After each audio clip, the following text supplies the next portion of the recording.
Before Stalin built a state of fear, he lived in one.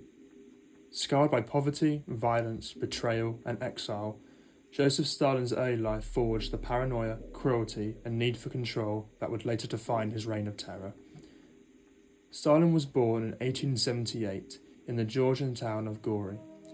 Stalin's youth was marked by the hardships of living in poverty on the fringes of the Russian Empire, which would fuel his lifelong grudge against the privileged. His father, a shoemaker, turned to alcohol after losing his job and soon became violent. Stalin and his mother would then move out of the abusive household, and he was enrolled in the local church school. Stalin was in his teens when he found his calling, the revolution. He became obsessed with Marxist readings, often banned by the Tsarist state. Marxism gave him his purpose. At 18, he joined the Russian Social Democratic Party. Rather than patiently waiting for revolution from below, Stalin aligned with Lenin's Bolsheviks and became deeply involved in revolutionary acts.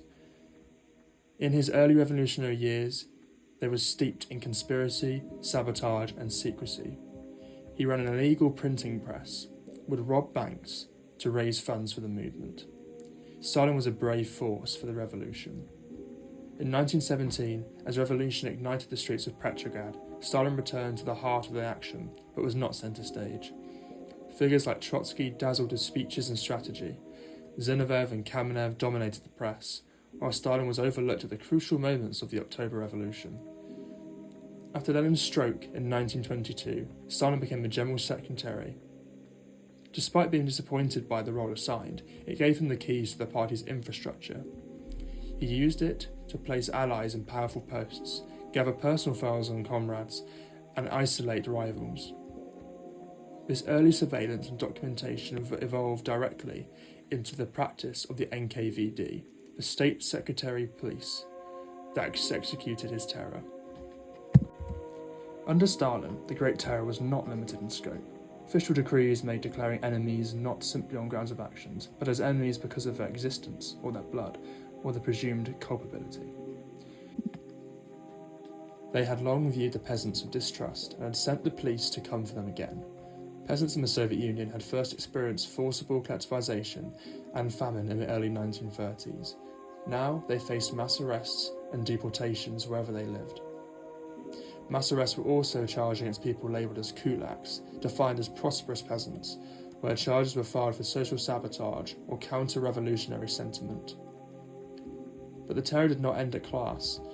The terror under Stalin grew into ethnic violence. The NKVD, the group behind Stalin's terror, headed by Yezhov, started to direct mass operations toward national minorities across the Soviet space in 1937. The Polish operation demonstrates the tragic depths of said massacres.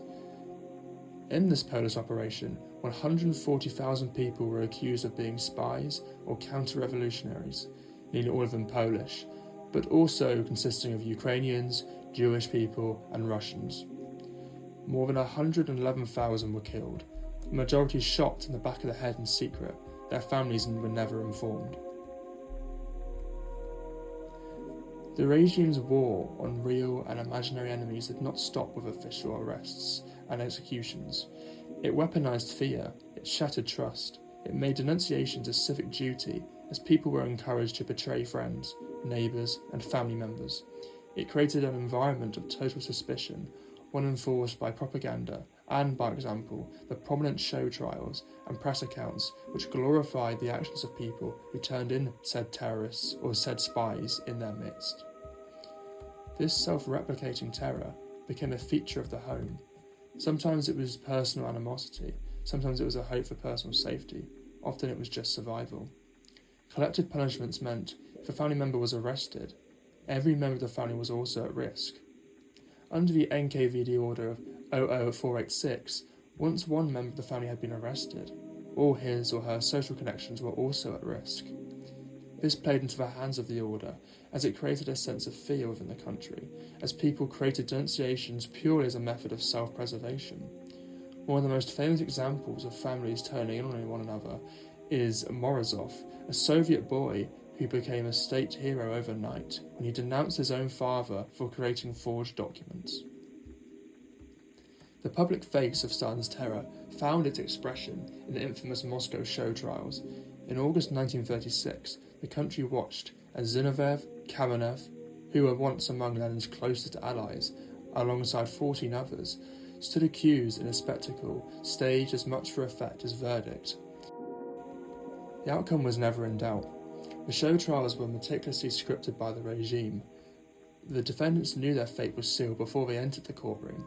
Most were executed behind closed doors, and Stalin and his police chiefs, first Yagoda and Yezhov, demanded even more dramatic confessions and more sweeping accusations, both to terrify potential enemies and to supply their justification for the ongoing purging. A pressing question, therefore, is why did the terror happen? What were its causes? What compelled Stalin to undertake these accusations, to outline those who in his eyes were counter-revolutionary? There are several theories. Span the cause of historical writing, Stalin's cult of personality and a believed pursuit of total power have posed as key factors, outlining him as a sole driver of the terror. This was a man, after all, as historians are starting to draw more attention to, had a role as a young Bolshevik in the early 1900s, plotting heists and terrorist actions, quickly gaining experience in violent resistance, forging a mindset which justified murder.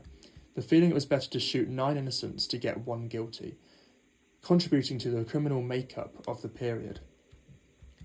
Paired with an emotional dichotomy of a childhood involving an abusive father alongside a contrastingly empowering mother, a simultaneous vindictiveness and yet a feeling of a conqueror were fueled. Therefore, we cannot separate Stalin's character from the causes of the terror.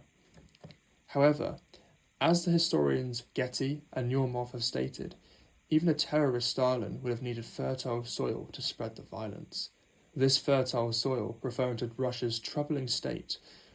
This reflects a historiographical shift away from what has been labelled a fairy tale genre, solely presenting an evil individual acting over powerless victims. As studies have developed, therefore, a balance emphasising both Stalin's character and the environment which it hosted has arisen. To fully grasp this, let's take a look at the contextual landscape of Russia, as it can tell us more than expected. A clear trait of the modern Russia was fear, a thread running through the years before Stalin's rise to power. Spanning from the 1820s with the anti-Tsar Decembrist revolt, this sparked an age of revolutionaries and the vision of the enemy. Years later, the 1917 revolution, civil war, and Bolshevik seizure of power encapsulated an age of distrust, suspicion and fear targeted towards those who may not share a similar vision of a proletarian revolution.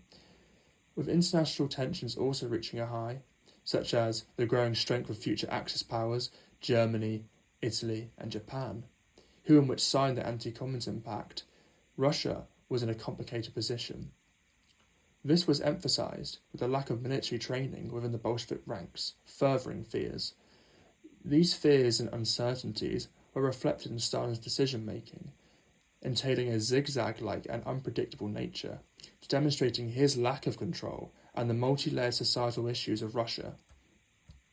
Stalin was, therefore, a powerful figure who exerted control in parallel to a climax of tensions in Russia, both contributing to a tense span of years best described as the Terror.